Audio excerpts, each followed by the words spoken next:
Shabbat Shalom. Shabbat Shalom. Are you ready for the word? Yes, sir. Turn to Psalm 81.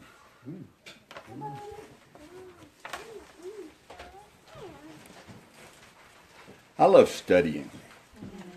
I wish I had more time to do it because I really do love it. And I don't love it because it's always fun. It seldom is.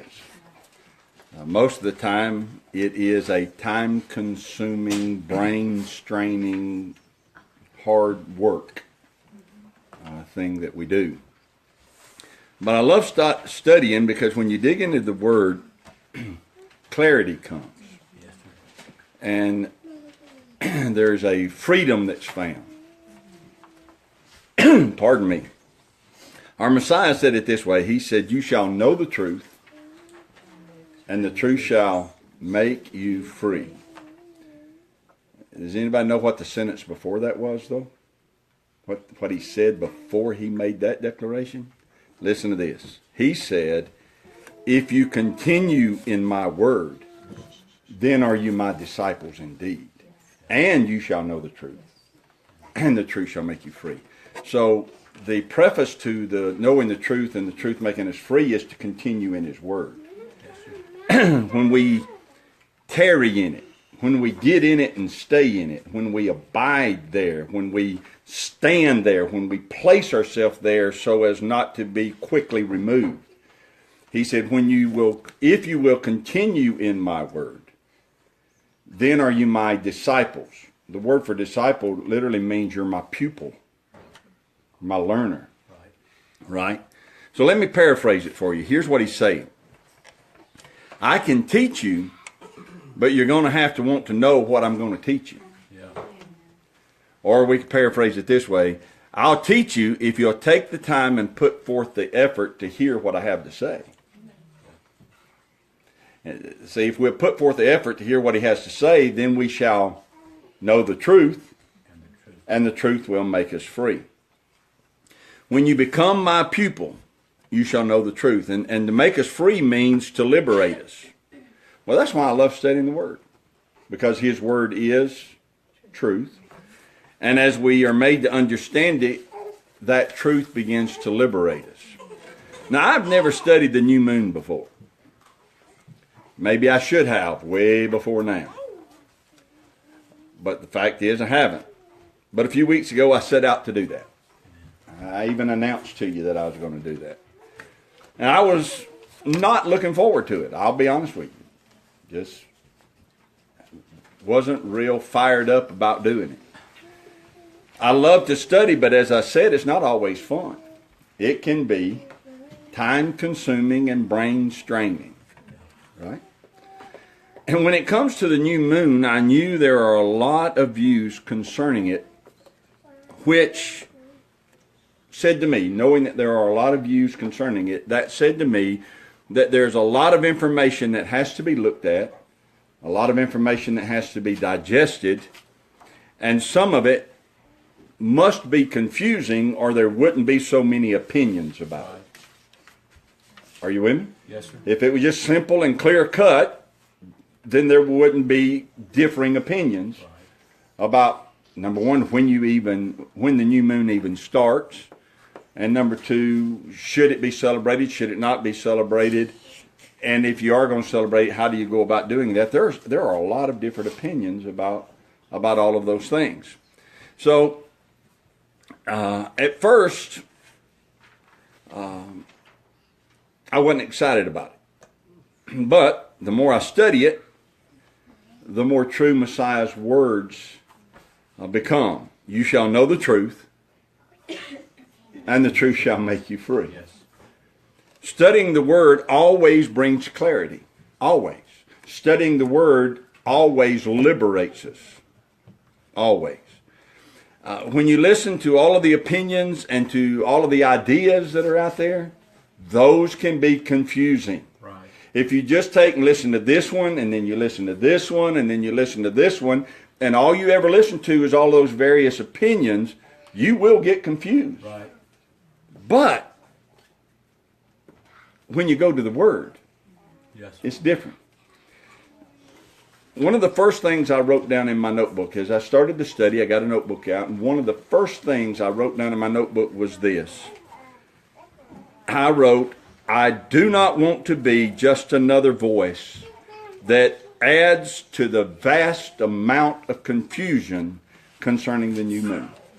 Yes, sir. I wrote that down because I wanted that clear in my heart, and I wanted Yahweh and the Ruach HaKodesh to know. I don't want to be just another voice. I don't want to just teach on it if I don't have clarity. And at first, as I began to study it, I wondered if it ever would become clear. And it didn't seem like it would at first. Yeah. But as I studied, clarity began to come. That doesn't mean that I figured it out. No, not at all. I'm not that smart. It means that I simply became a pupil and he made me know some things. And with the truth, liberation came. The burden of confusion was lifted. The doctrines of men are confusing, but Yahweh's word never is. Never. Never is. So I don't know why I sometimes hesitant to start, because I know once I start and I start saying it always comes. His word's always clear. Every time. I'm saying all of this because it's important for me to let you know that I did not start this study last week with you. I did not start this study as a teacher. I didn't know anything to teach. Yeah. You can't teach what you don't know. Right. At least you shouldn't. You shouldn't. I started this study as a pupil, Right. as a learner, just studying, saying, Father, show me. Ruach HaKodesh, help me. Holy Spirit, help me. And though it seemed daunting at first, the more I looked at it, the clearer it became. Amen. I've been rejoicing for several days now because I have once again discovered that he will teach us if we'll be a pupil. Yes, sir. I have been rejoicing for several days now because I have once again discovered that the truth is never a burden and the truth is always liberating. For the last few days, I've just been smiling, happy Amen. That I studied it. Yeah. Amen. Now, I can show you what I found, and you'll find it liberating. But you're going to have to love the studying part of it if you're going to get liberated by it. We're going to have to dig together. We're going to have to examine some stuff together. We're going to have to talk about stuff that's not flashy or entertaining. Yeah. And we're not going to be able to accomplish it in a 20-minute session. Right. It's going to require work to benefit, to feel the thrill of the liberation that you're going to have to from the study. You're going to have to put forth effort. That's where y'all look this morning. I know you are. You're going to have to put forth effort. You're going to have to read the handouts they give you. You're going to have to take notes. You're going to have to do your own research. You're going to have to search the scriptures to see if those things be so. And if you will do that, the clarity will liberate you. Amen. The truth of what I'm going to share with you will liberate you. You'll know the truth and liberation comes. So let's get started. You want to? Yes, sir. Last week we looked into the word concerning the new moon and made some preliminary observations. So I want to start with those and we'll build from it. Observation number 1 was this. We can find no command in Torah to celebrate the new moon of every month in any way. There is not a command in Torah anywhere commanding us, instructing us to celebrate the new moon. Torah is the book of instruction. That's what it means, in the instruction of Yahweh. And in the book of instruction, there is no instruction. on celebrating the new moon or how to celebrate the new moon. There's nothing that says you shall do thus and so to celebrate each new moon. It's not in there. Now that doesn't make it wrong to do it. I want to say that first. Make sure I clear that up. That does not make it wrong to celebrate it. If someone wants to gather in the name of Yahweh and sing songs of praise to His name on the new moon, that's good. It's not wrong to do it. But it would be wrong, however, to teach people that they must, or that they should, or that they have to. Yeah. They can if they want to, but there is nothing in Torah commanding them that they should or that they have to. And since Torah doesn't command it, neither can we. Right. Are you with me there? Yes, sir. All right. The second observation we made is this.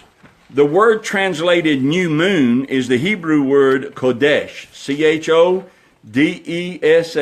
Kodesh. Kodesh is used 279 times total in Scripture. It is only translated as new moon 20 times. 20 out of 279. That means 259 times it was translated as something else. And 259 times it wasn't translated as a whole lot of something else's. 259 times it was translated as the word month. So 20 times new moon, 259 times it's translated as the word month. If it's the same word, then why did they choose 20 times to make it say new moon instead of month? Consider this. There is a Hebrew word for moon. It is yareach. Yareach. It is spelled Y-A-R-E-A-C-H. Yareach. And there is a Hebrew word for new. It is the word Kadash. C-H-A-D-A-S-H. If you put those two together, Kadash Yareach, Kadash Yareach, you would have the phrase new moon.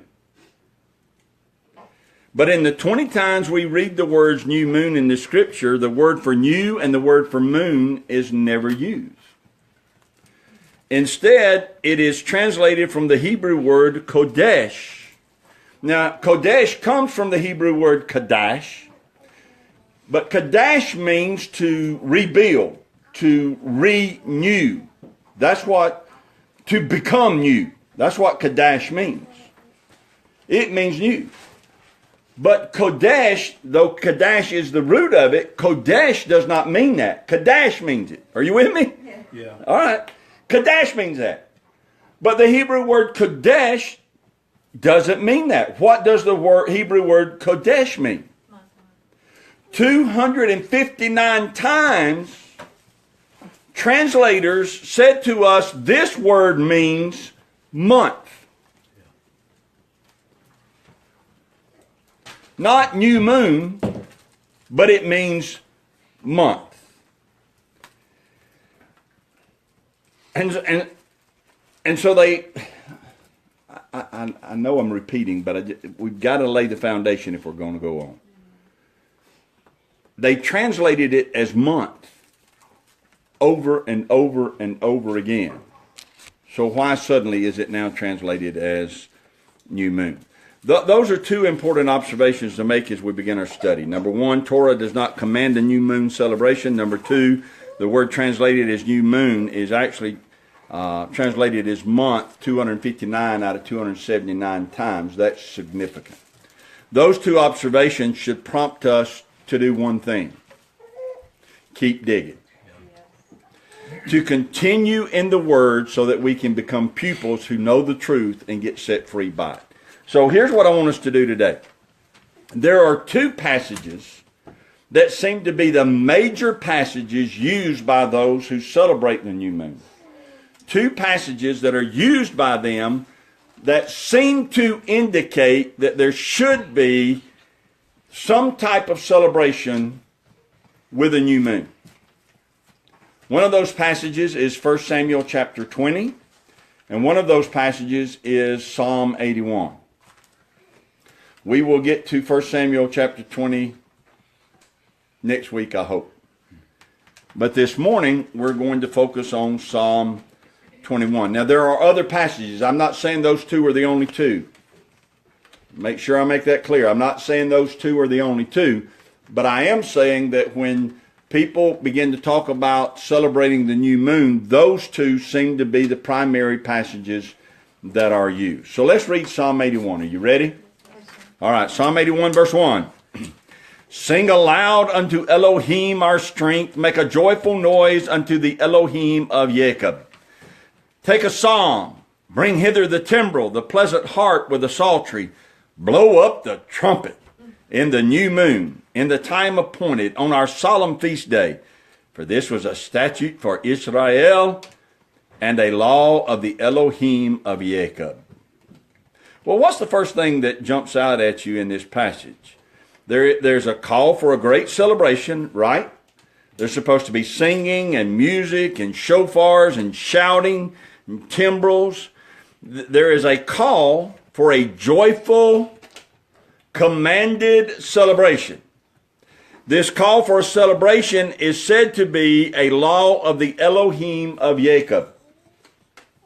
It is said to be a statute for Israel. Well, if this is actually a call to have a celebration of the new moon, every time there is a new moon, then the first thing that should jump out at us is that we are told that this is a statute and that it is a command. Right? Right.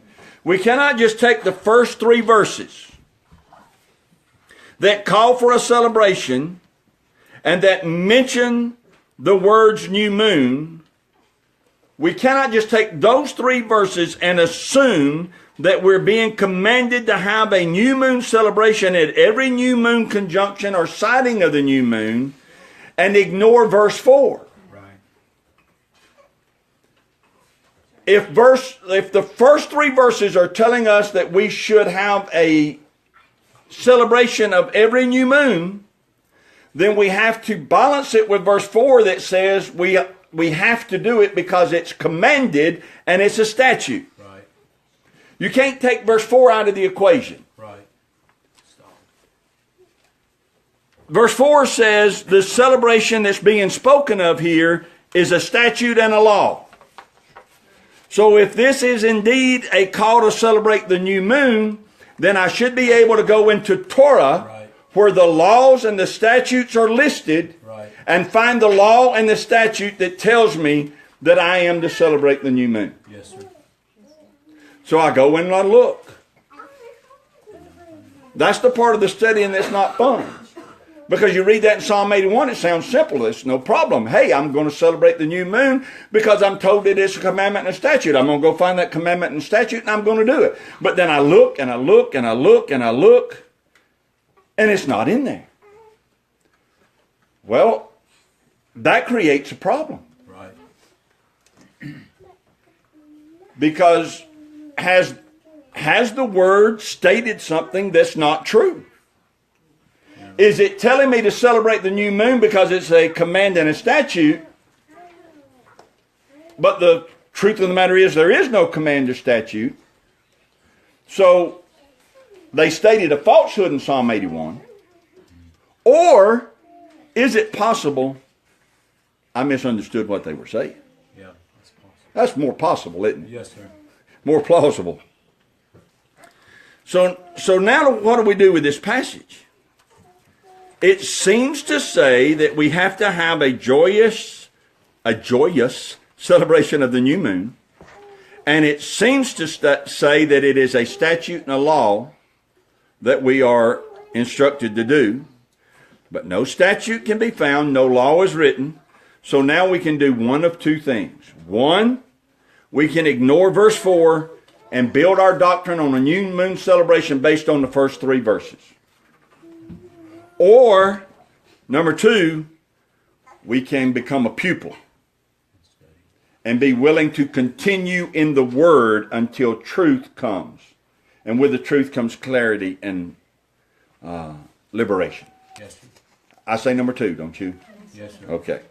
So let's go for option 2. Let's start by looking at the words and see what they mean here. You in verse 3, Psalm 81:3? Yes, sir. Blow up the trumpet. Taka the shofar. We've studied that before. Man, sound the shofar. All right. When are you going to sound the shofar?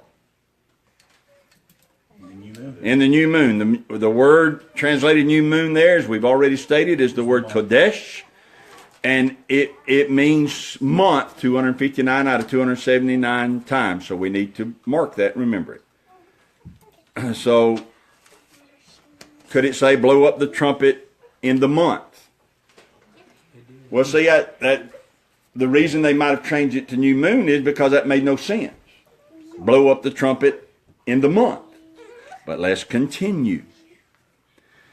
In what? The time appointed. In the time appointed. That's the Hebrew word kese. K-E-S-E. Kese. Strong says this word kese means plump, full, fullness. Strong says it's a word used to refer to the full moon.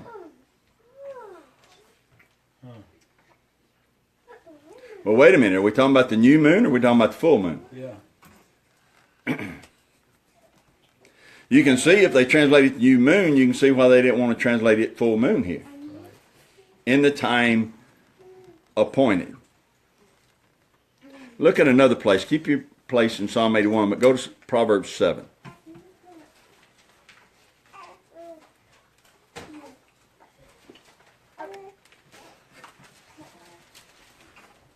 Proverbs 7, verse 19. For the goodman is not at home, he is gone on a long journey. He hath taken a bag of money with him. He will come home at the day appointed.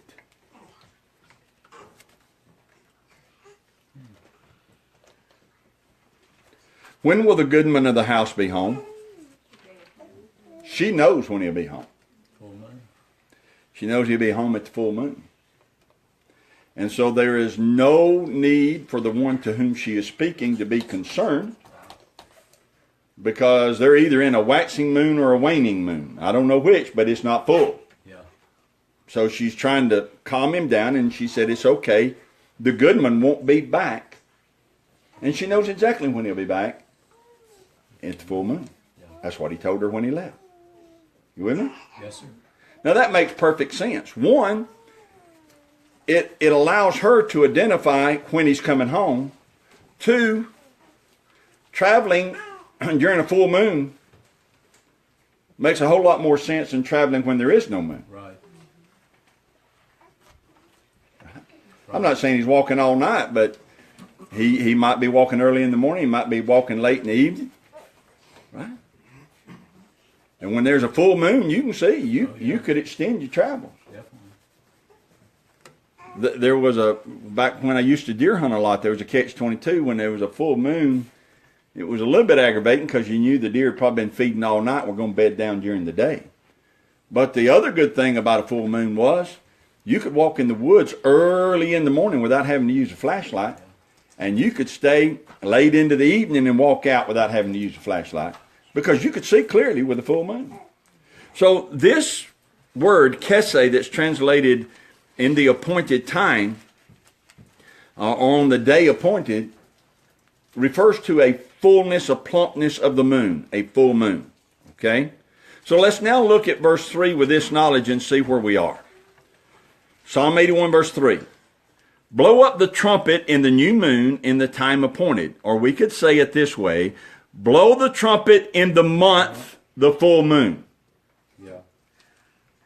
On what? What's the next phrase? Our solemn feast. So he's identifying it, and he's giving us markers as to what he's calling on us, why he's calling on us to have a celebration. It's in the month.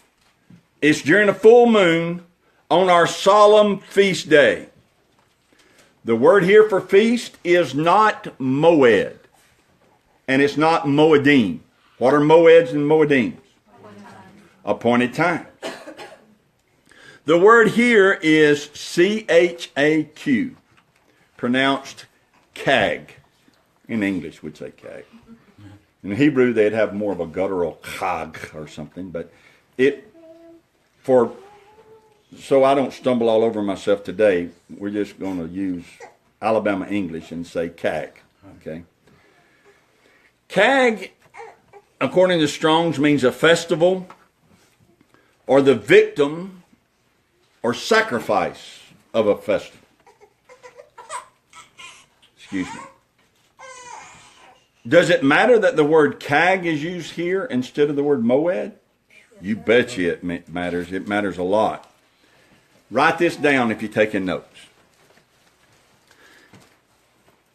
Every moedim is not a kag. Every moedim is not a kag. But every kag is a moedim.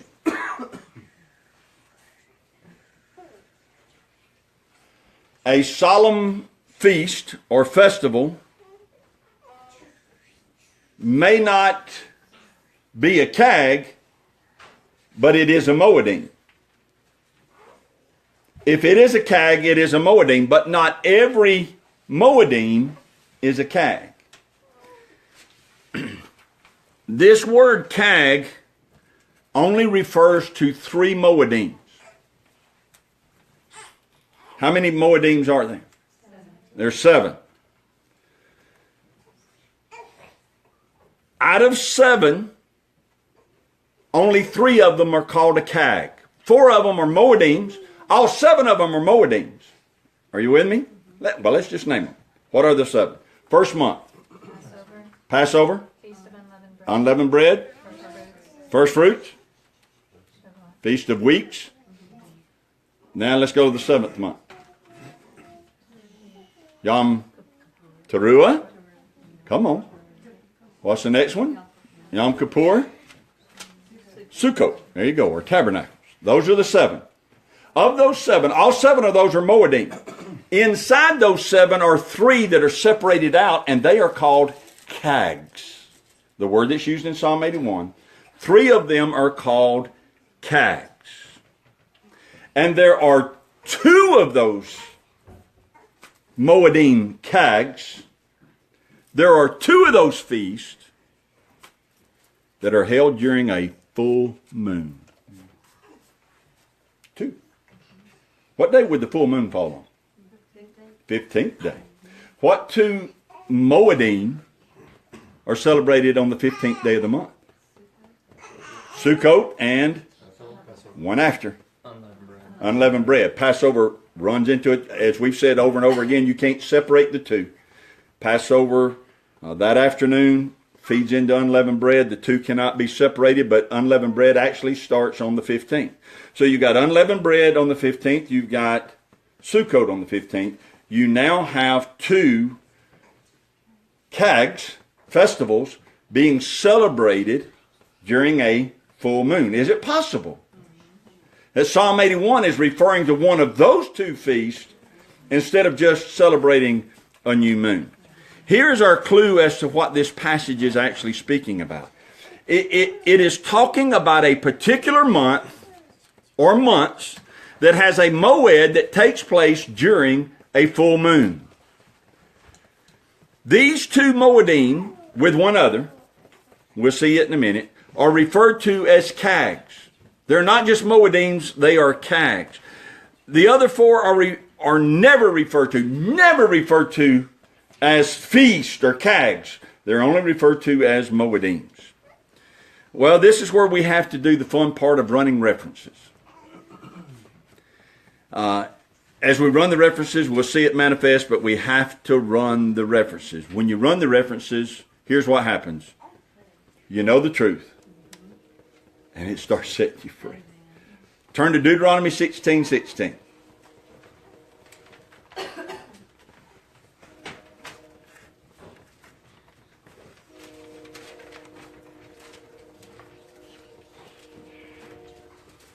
You there?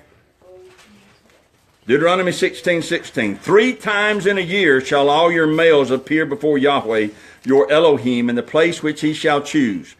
In the feast or the chaq of unleavened bread, and in the feast of weeks, and in the feast of tabernacles, and they shall not appear before Yahweh empty. The word used here 3 times, translated feast, is the Hebrew word chaq. The feast of unleavened bread falls on the 15th day of the first month. Shavuot, or the feast of weeks, or Pentecost, falls 50 days after the 16th day of the first month. And then you have the Feast of Tabernacles, also known as Sukkot, and it falls on the 15th day of what month? 7th month. Thank you. Run every reference on the word chaq. Look it up. Run every reference to the scripture. You will never find it used in reference to the other 4. It is only used when it's referring to one of these 3 feast, or to all 3 of these feasts. Are you with me? All right. If it only refers to these 3, then any passage that uses this word is using this word to refer to one or all 3 of the feasts. Especially if that passage, like Psalm 81 did, especially if that passage speaks of something that's plump, like a full moon. Are you with me? Yeah. 2 Chronicles chapter 8. Go there for a minute.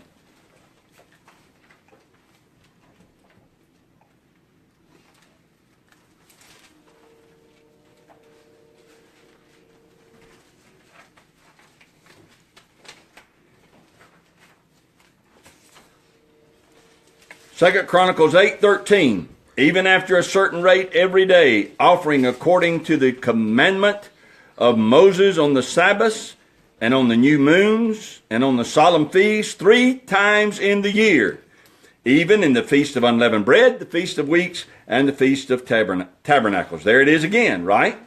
Chaq, the word translated feast, referring to the same 3, sometimes called the pilgrimage feast, where the males are required to come back to Jerusalem. Here's one that even makes it more clear. Go to 1 Kings chapter 8. When you see the word chaq, what's it referring to? There you go. Those 3 feasts. 1 Kings chapter 8, look in verse 2.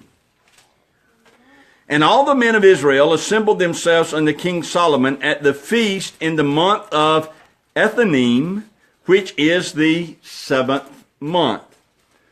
Well, what Moedim would be held in the 7th month that is also called a chaq? Tabernacles. There's only one feast in that 7th month that could be called tabernacles. that could be called a chaq. Only one. And when does it fall? On the 15th day, which means what phase is the moon in? A full moon.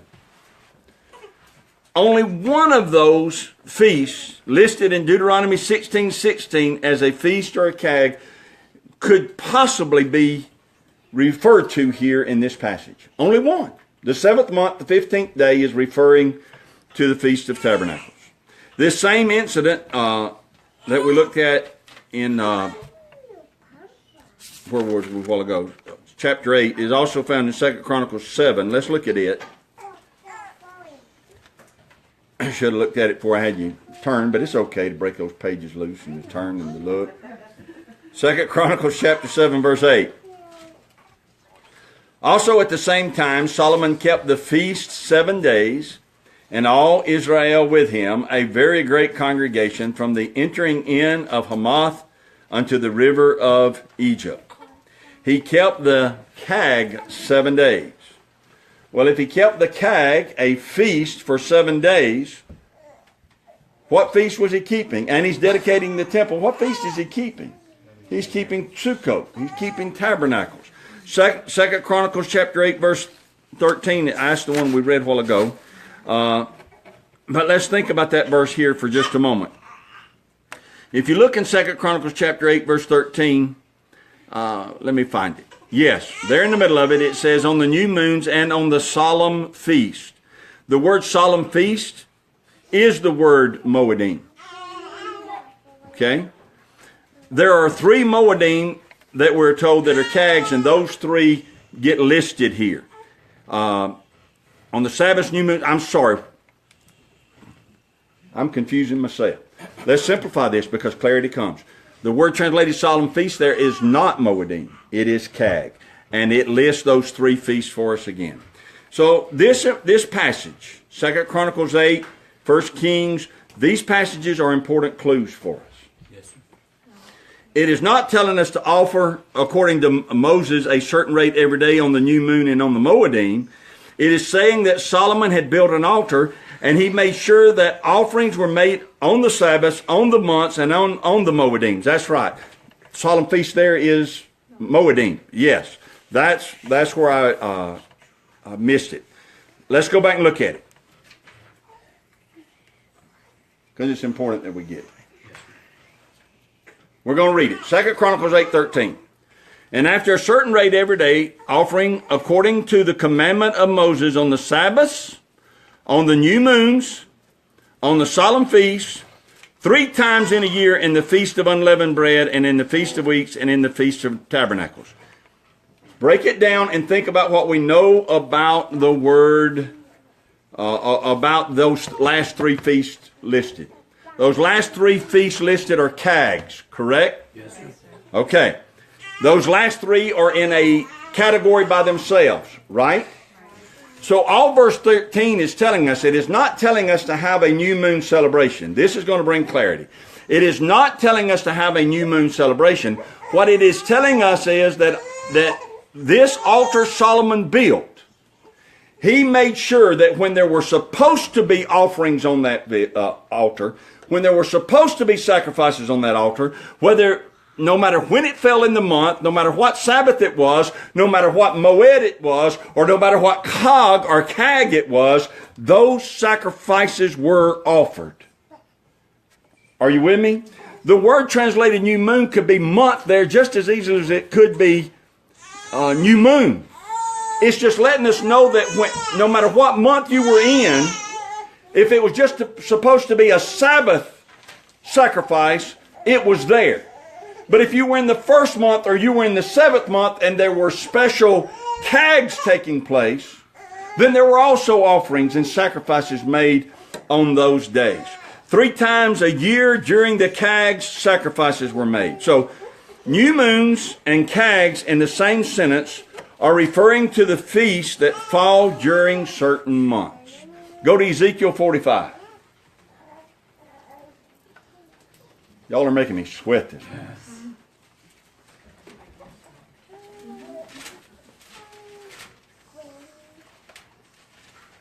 Ezekiel 45. And it shall be the prince's part to give burnt offerings and meat offerings and drink offerings in the feasts and in the new moons and in the Sabbaths and all solemnities of the house of Israel. He shall prepare the sin offering and the meat offering and the burnt offering and the peace offerings to make reconciliation for the house of Israel. So here's when he's going to make those offerings. In the cags, in the months and Sabbaths, and in all solemnities is the Hebrew word Moedim. It's weird how they make some translations, isn't it? So listen to what he's saying. He is going to make offerings in the cags, in the months, in the Sabbaths, and in the solemnities. He is not calling for some kind of special offering to be made on a new moon. He is calling for offerings to be made every month when it's called upon, whether it's a Sabbath or a Moedim or a cag. There are offerings that are supposed to be made. When the word cag and kodesh are used in the same sentence, they are always referring to 3 particular feasts. To prove this, let's read on in Ezekiel. We're in Ezekiel 45. Let's read on and see what he's talking about. What's that? Ezekiel 45:21 now. Did I not give you one while ago? It was verse 17. The one I just read was in verse 17. So he's calling upon us, or sacrifices, offerings to be made during 3 chags. Let's see which ones he could be talking about. Look in verse 21. In the first month, in the 14th day of the month, you shall have the Passover, a feast of 7 days. Unleavened bread shall be eaten. The feast of 7 days is a reference to unleavened bread. Unleavened bread falls on the 15th day. Verse 22, upon that day shall the prince prepare for himself and for all the people of the land a bullock for a sin offering. And 7 days of the feast he shall prepare a burnt offering to Yahweh. 7 bullocks and 7 rams without blemish daily the 7 days, and a kid of the goats daily for a sin offering. What chag was he speaking of here? Unleavened bread, without a doubt. That's the one he's talking about. It's one of the chags listed in Deuteronomy 16:16. Now look in verse 25. In the 7th month, in the 15th day of the month, so which one's he talking about now? Tabernacles. Shall he do the like in the feast of the 7 days, according to the sin offering, according to the burnt offering, and according to the meat offering, and according to the oil. This chag here, speaking of tabernacles. So when we go back and look at verse 17, what he's trying to outline for us is the requirements that people have, not toward a new moon, but toward the chags and the moedim that are found in the months of the year. This instruction has nothing to do with celebrating a new moon. Go to Hosea chapter 2.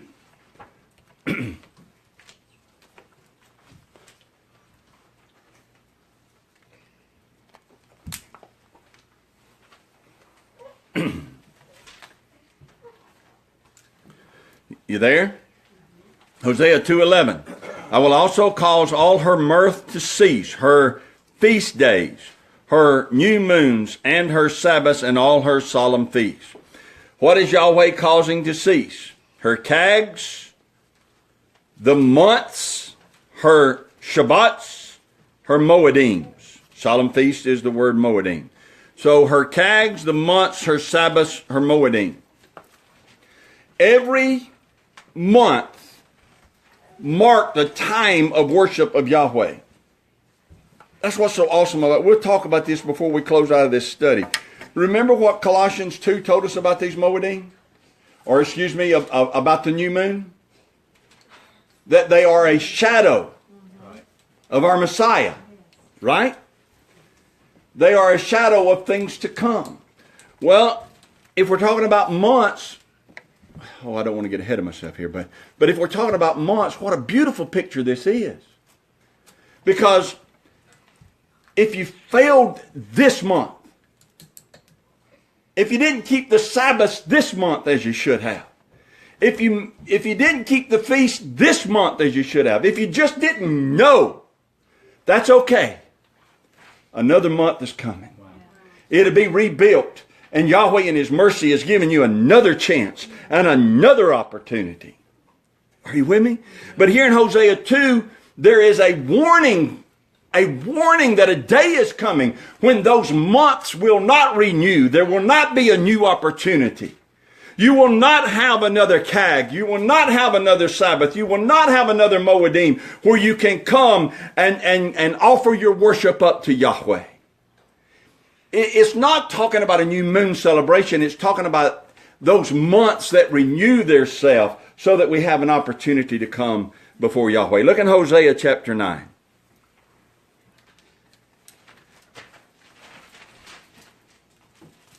Verse 5. What will you do in the solemn day and in the day of the feast of Yahweh? I wanted to read this verse because I wanted you to see the word Moedim is translated solemn day. The word chag again is translated feast. So a distinction is being made throughout Scripture between Moedims and feast. All feasts are Moedims, but not all Moedims are feast. Okay? We can look at other passages, but instead what I want us to do to close this morning is to go back to Psalm 81. Go back there, please. There are other references that would show us the same things But look here in Psalm 81. Sing aloud unto Elohim our strength, verse 1. Make a joyful noise unto the Elohim of Jacob. Take a psalm, bring hither the timbrel, the pleasant harp with the psaltery. There is no doubt that he is calling for a celebration, right? But what is he celebrating? Verse 3, blow up the trumpet in the Kodesh, in the Kese, on our Kag. Are you with me? Yeah. The Kag that he is calling to be celebrated can only, it's impossible for it to be anything other than one of three feasts. It either has to be, because it's also mentioning a full moon, it has to be unleavened bread, or it has to be tabernacles, or it could be both. All right, which one is he referring to? Well, let's read on, verse 4. For this was a statute for Israel and the law of Elohim of Jacob. This he ordained in Joseph for a testimony when he went out through the land of Egypt, where I heard a language that I understood not. I removed his shoulder from the burden. His hands were delivered from the pots. You called and troubled, and I delivered you. I answered you in the secret place of thunder.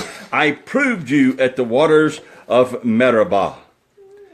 So, when you put that in context, he seems to be calling for a celebration during the Feast of Unleavened Bread. It's that time frame that he is referring to in Psalm 81. And we know that a statute for Israel and the law, and in the law of Jacob, there is commandments that we have to observe that feast. Are you with me? We have to observe unleavened bread, and we have to observe Sukkot. And it's possible that he is referring to Sukkot because the whole psalm is talking about how Yahweh wanted to tabernacle with them, how Yahweh wanted to Sukkot with them, how Yahweh wanted to dwell with them, but they kept pushing him aside. Yeah. So it's possible that he's calling for us in Psalm 81 to come back to tabernacle with Yahweh, to get in that Kag, that feast, and celebrate that we can have a covenant relationship with him. That is a statute forever. Okay. When you look at a verse and it doesn't seem to make any sense, or it seems to be hard to understand, it's a clue that we have to dig deeper. Yahweh's word always makes sense, and Yahweh's word never will contradict itself. Never. If it doesn't seem to make sense, either somebody did something to it in a translation that they should not have done, or we looked at it with some preconceived ideas and assumed it said something that it never did really say. Right. Or both. If we'll take the time to become a pupil and dig into it, we'll know the truth, and the truth will liberate us. So concerning the new moon, I conclude this morning by saying this: if you want to celebrate it, celebrate it. But there is no command that you have to. There is no command that would prevent you from doing it, but there is no command that tells you that you have to do it. The word translated as new moon should more properly be translated as month.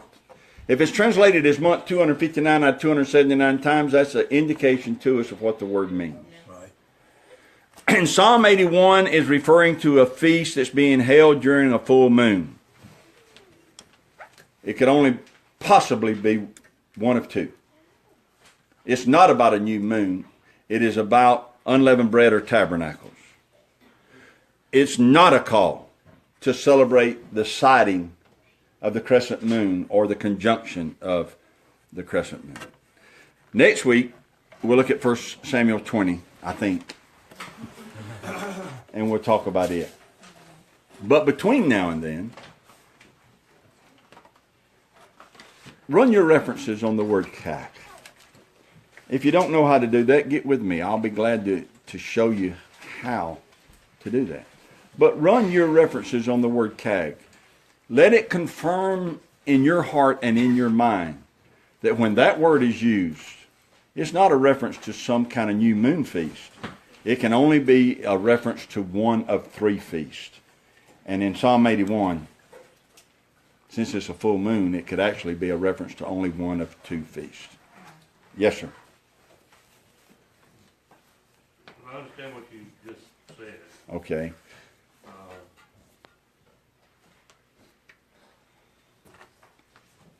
You don't have to celebrate a cake.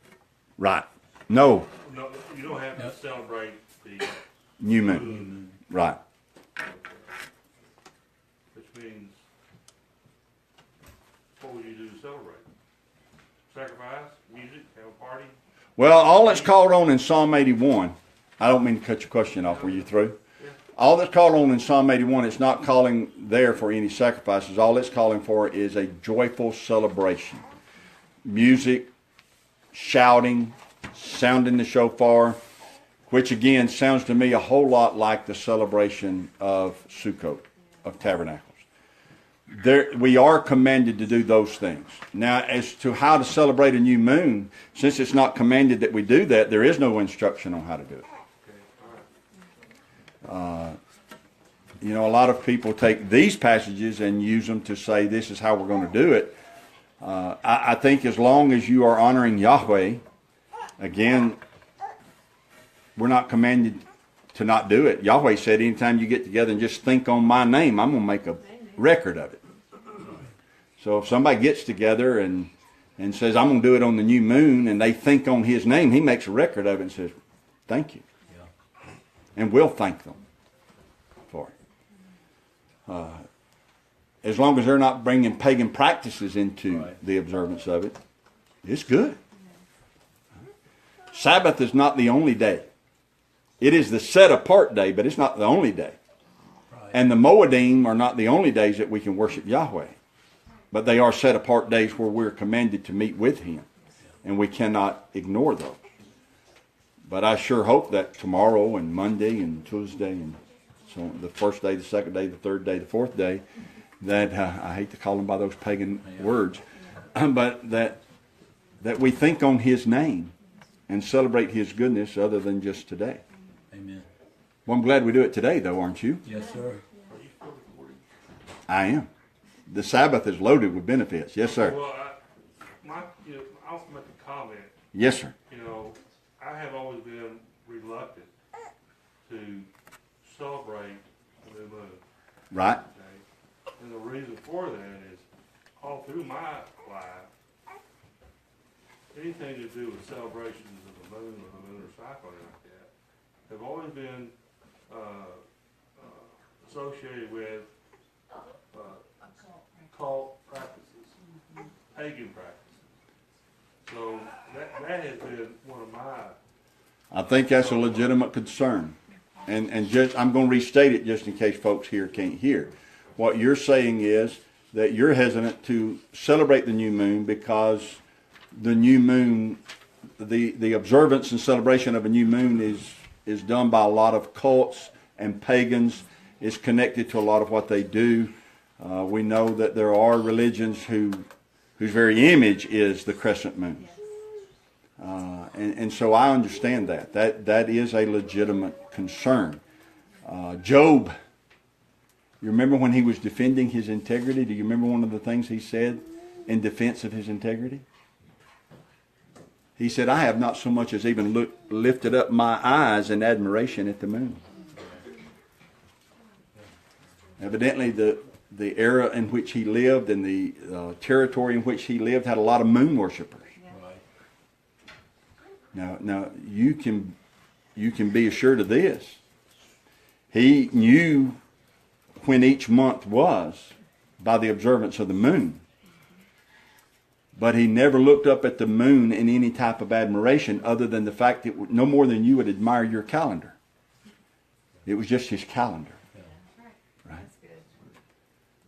Well, so that is a legitimate concern. And So the instruction day kind of gave some, that there are finite days to celebrate the moon. a CAG, every month offers us new opportunities.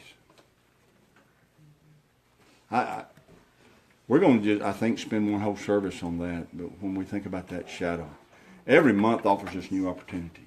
Every month comes with at least 4 Sabbaths. At least 4. And then there is the first month and the 7th month that come with moedim, appointed times. And then in the first month and in the 7th month and at the Feast of Weeks or Pentecost, there are these things that Yahweh specifies as being chags, feast, festivals.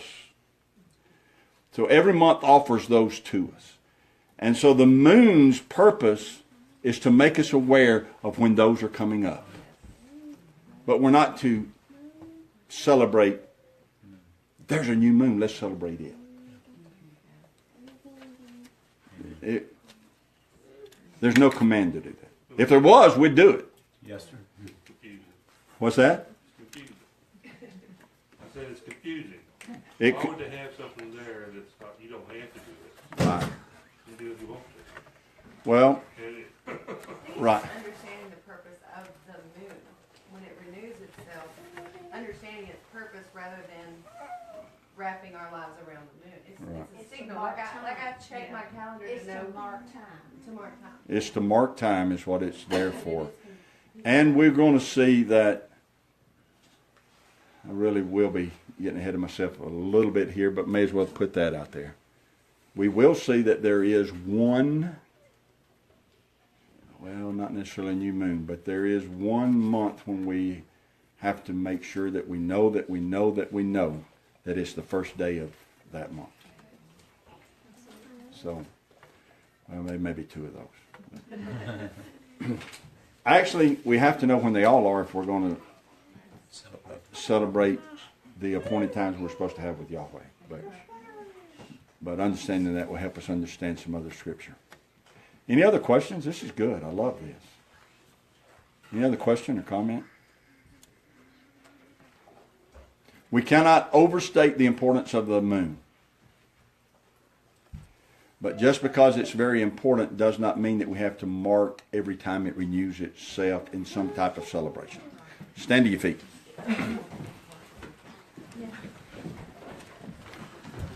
Wrote it all. You certainly did. That's amazing. Y'all should have taken notes like she did. She did good. And you made notes. The children are making notes. This is awesome. Yahweh bless you and keep you. Yahweh make his face shine upon you and be gracious to you. Yahweh lift up his countenance upon you and give you peace. As his name is put upon you, so shall he bless you. Hallelujah. You're dismissed.